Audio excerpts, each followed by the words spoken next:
こんにちは、斉藤直樹です。今回は5分から10分でできる、時間が全然ない、でも上達したい人がするべき練習法はということでお送りしていこうと思います。多分ね、今日紹介する練習法は、これをやっている人とやらない人で圧倒的に差が生まれるんじゃないかと思うぐらい、そのぐらい効果的な練習法なので楽しみにしていてくださいね。それではこれに関して質問が来ております。30代、ちかさんからの質問です。斉藤先生はじめまして、ちかと申します。いつもためになる動画ありがとうございます。私が先生にお聞きしたいのは、すごく短い時間、5分から10分ぐらいの時間で何か絵の練習ができないかということです。私は最近絵が上手くなりたくて、仕事から帰って1、2時間ほど自宅で絵を描いています。その時間は良いのですが、昼間の隙間時間を少しでも有効活用したいのです。今の仕事はどうしても5分から10分ほど何もできない待ちの時間が1日に何回もできてしまいます。この時間をうまく絵の練習につなげることができれば、帰宅してからのお絵描き時間がもっとはかどるのではないかと思ったのです。自分なりに何かできないかと考えて、身の回りにあるものを簡単に模写しようとしたこともあるのですが、すぐ時間切れになってしまって集中できず、描いてもとりあえず描いただけという感じで上達につながっている気がしませんでした。もし先生ならこの時間をどう使いますか？ちなみに私は先生が動画の中でおっしゃっている、小さい頃から絵を描いているけれどずっと手癖頼りで描いてきたため、描いてきた時間の割に成長ができていない絵描きです。自分で描いていて少し悲しくなるのですが、自覚はあります。しかしこんな私でも斉藤先生の動画を見てきちんと絵の上達がしたいと思うようになり、最近は動画を見ながら絵の上達を楽しんでいます。何かいい方法がありましたら教えていただけると幸いです。これからも斉藤先生のますますのご活躍をお祈り申し上げます。とのことで、はい、ちかさんご質問ありがとうございます。確かにね、5分から10分ぐらいの空き時間って結構あるんですよね。なんかただ待ってるだけだと無駄な時間になっちゃう気がするからなんかしたい。だけど何かをするためには5分とか10分ぐらいって短すぎるっていうので、結局何もせずにね、スマホをただただスクロールするだけで終わってしまうんですよね、こういう時間って。でもそんな中ね、ちかさんは少しでも絵の向上につなげようと身の回りのものを模写するなど努力をね、されていて本当に素晴らしいと思います。もちろん身の回りのものをスケッチすることもちゃんと上達につながりますので、それはそれで無駄ではないんですが、だからといってね、それ一辺倒になってしまうと自分の中の行動のバリエーションがなくなってしまって、ちょっと飽きてしまうかもしれないなとも思いました。で、今回はですね、ちかさんがすでにされている身の回りのスケッチの他にどんなことをして5分10分の空き時間を利用して、そしてその時間を絵の上達につなげることができるのか、実際に僕がやってきたことを紹介しながら解説をしていこうと思います。この動画を見ていただければ、特に学校や会社に通勤通学をしていて時間がない人がちょっとした隙間時間を使ってどうやって絵の上達につなげることができるのか知っていただけると思います。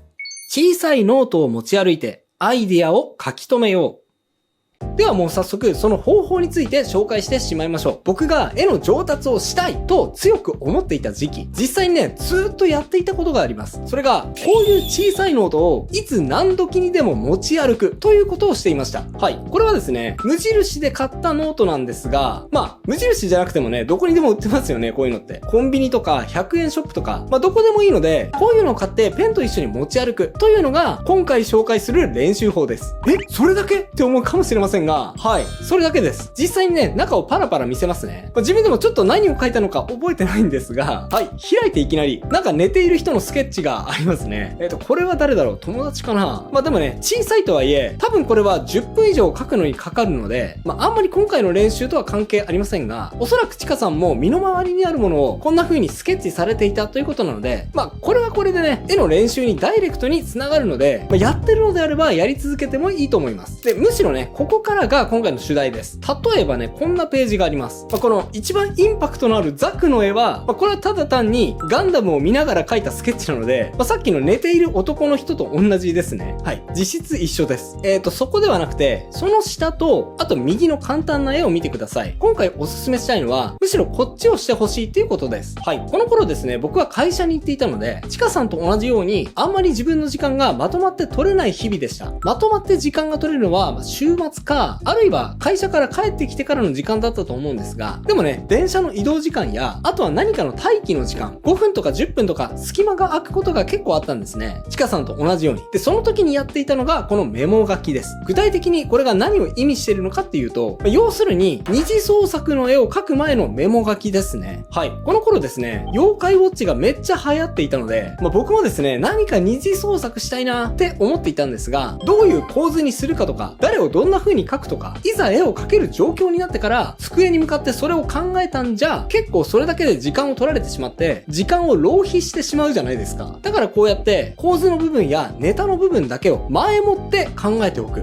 ていうことをよくしていたんですね。このやり方のいいところは、とりあえず5分あれば書き始めのきっかけぐらいはまとめられちゃうってことです。例えばね、左下のように文字だけで1、エンラエンラのセクシーショットを描こうかな。いや、集合絵を描こうかな。いや、それよりもやっぱり3、やっぱメインキャラに絞って、ジバニャンとかウィスパー、あとは女の子も描きたいから、フミちゃん描こうかなって感じで、とりあえずね、考えをまとめ始められるってことですよね。はい。僕の場合はね、これ全部5分から10分で書いたわけではなく、一旦最初の5分から10分で、この文字の部分だけを書いて、で、次の5分10分で、次のページの1つ目のラフを書いたと思います。はい。とりあえずね、公式っぽく書くのがいいかなと思って、メインキャラの集合絵みたいなのを妄想しながらラフを書いたんですが、でもね、書いてから、これはただの公式絵じゃんって思って、次の5分10分で右隣のラフを書きました。これは駄菓子屋の前の椅子に座って、アイスを食べているケイタくん、ジバニャン、ウィスパーなんですが、でもね、ラフを書いてみてから、なんか背景書くのめんどくさそうだなと思って、はい。でね、大変ってメモ書きしていますね。で、次の空き時間で、下段の左側、やっぱ女の子を描きたいなって思ったので、フミちゃんを中心にして、妖怪をこうバーッと集めたような集合絵のラフです。はい。下のメモ書きにあるように、とにかく可愛らしさを重視した案ですね。丸って書いてあるので、これ書きたいなって思ったんでしょうね。で、その後もまだ細切れの時間があったので、もう一案書いていて、これはハンマ裕次郎っぽいジバニャンを書こうとしてますね。はい。これは完全に受け狙いの案です。と、こんな感じで、二次創作の案を細切れの時間で出すっていうのもあれば、はい。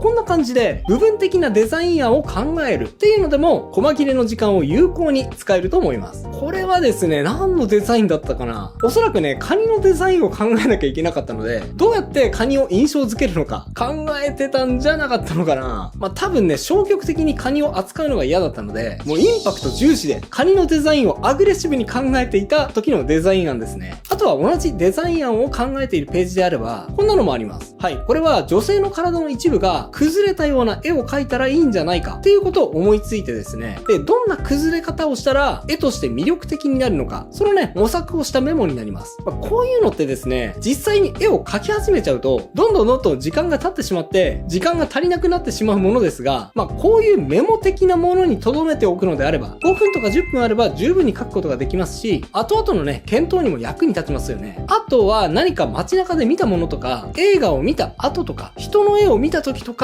そういった時にもこのメモははかどります。例えばこのページ、二刀流の探検を振り上げているポーズなんですが、おそらくこれは何かの漫画とかを見ていて、で、これと似たようなポーズが出てきて、で、その頃ですね、僕は三国志パズル対戦っていうソーシャルゲームの絵を描いていたので、それにこのポーズ使えるんじゃないかって思って、このメモに残したんだと思うんですよね。実際にね、このポーズ案を使ったかどうかは覚えてないんですが、こんな感じで実際に見たものから要素を抽出するっていう時にも、このメモ書きは役に立つと思います。で、紹介するページは次で最後ですが、こんなページもありますね。右側のページは、深瀬聡ボカロって書いてあるから、多分ね、デザイン募集をしていたコンテストか何かがあって、それに応募した時のデザインメモだったと思います。で、このあたりはさっきも解説したデザインのメモをまとめていくというやり方なので、特にね、改めて解説は必要ないと思います。はい。さっきと同じですね。右下にね、2015年って書いてあるので、今からちょうど10年ぐらい前ですね。はい。最後に紹介したいのは、むしろ左側のページです。ここはですね、僕が絵を描いてみた時に、あれ？もしかして、これってこういうことなんじゃね？って自分で予想したり、思っ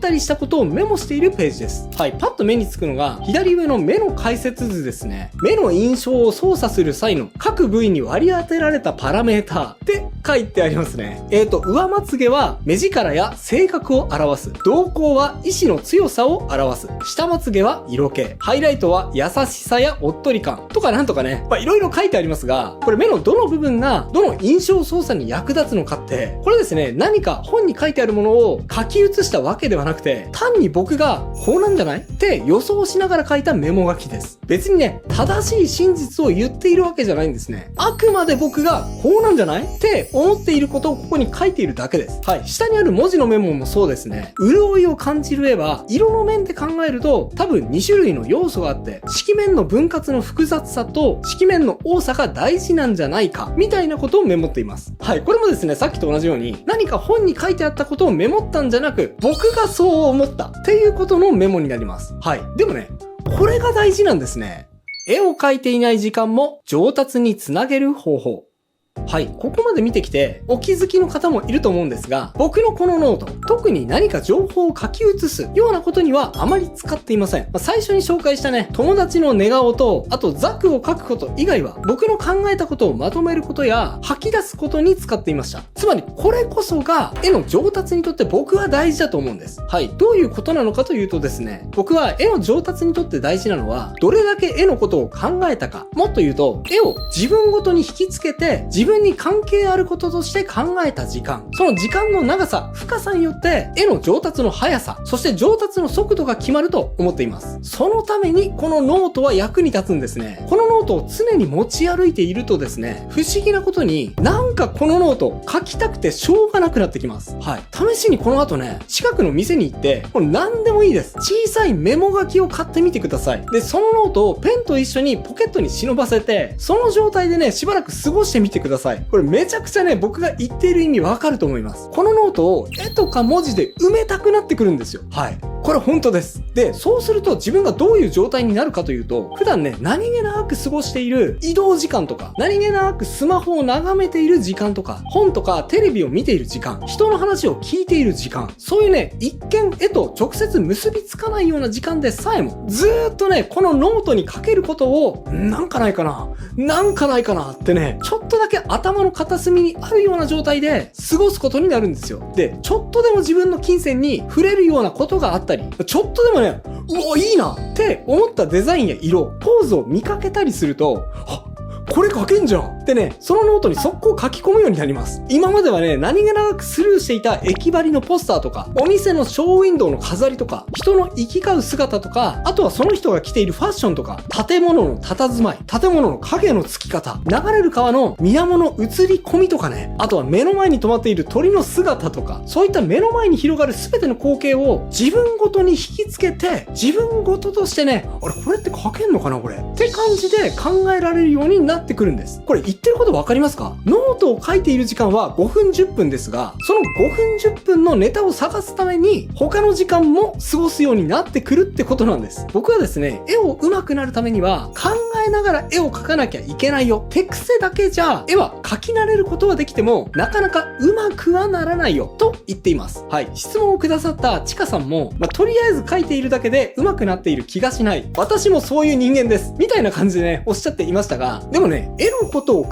えるってどうすればいいのって思う人も多いと思うんです。はい。簡単です。ノート、小さいノートをポケットに忍ばせて過ごしてみてください。たったそれだけであなたの世界が変わると思います。そのノートをね、持ちながら世界を眺めてみるんです。人の話を聞いてみるんです。そうすると、なんかノートに書いてやろうっていうモードになっている自分に気づくはずです。それこそがね、絵のことを考えるってことです。一つ大事なことは、そのノートにはあまり正しい事実だけ書こうとはしないことです。全くするなとは言いませんが、例えば絵の教本を見て、そっくりそのまま写し取るようなことはしないことです。それは教本を書いた人の考えであって、あなたの考えではないからですね。もうね、全く正しいことじゃなくていいんですよ。むしろ全く間違っていて全然 OK なので、あなたが感じたこと、あなたが思ったこと、あなたが想像したことを、そのノートには書いてみてください。もう人に見せるものじゃないので、汚くても全然 OK。もう人に言えないね、恥ずかしい想像を書き散らしても全然問題ありません。あなたが絵について思ったことや、どんな絵を描きたいのか、どんなデザインをしたいのか、その種まきとしてメモを書くんです。不思議なことにね、このノートを持って、そしてそれを埋めようと思って生活するだけで、しばらくすると皆さんは自分自身に対してめっちゃ驚くと思います。あれ？自分って物事をこんなに考える方だっけ？前は面白いとかつまらないとか、そんなことしか思ってなかったように思うんだけど、このノートになんか書いてやろうと思っているだけで、結構何を見てもちょっと分析的に物事を眺めるようになってきているような気がする。自分ってこんな性格だったっけ？なんか変わってきたような気がするな。